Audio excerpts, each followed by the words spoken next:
শান্ত প্রাণ আর খুবই স্নিগ্ধ স্বভাবে, শাস্ত্রে অত্যন্ত পণ্ডিত, শনিপুর,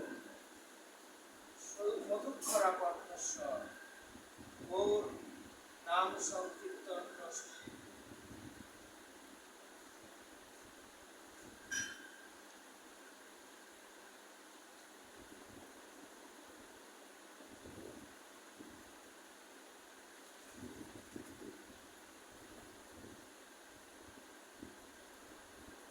নিমগ্ন চিত্ত, এইরকম একজন বিশেষ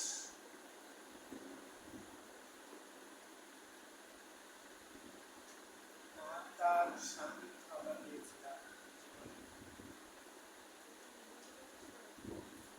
তার রাত্র স্পর্শ করবার সৌভাগ্য আমরা পেয়েছিলাম।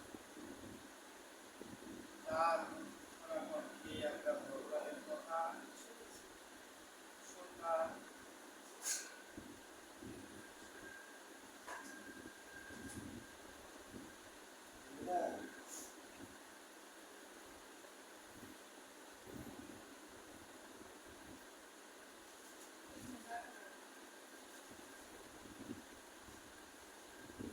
সৌভাগ্য আমরা পেয়েছিলাম। তো সেই মহান আচার্য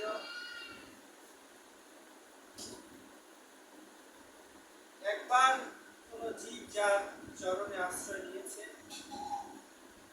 সেই জীবের পক্ষে আর তাকে ভোলা কোনোদিনও সম্ভব নয়। একদিন যখন আমরা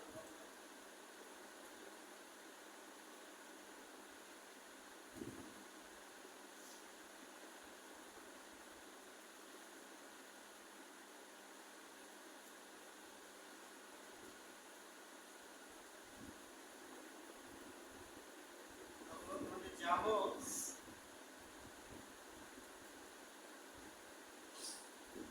আশা করা যায় আমরা তার দর্শন লাভ করব, তিনি আমাদেরকে নির্দেশ দিবেন কিভাবে রাধা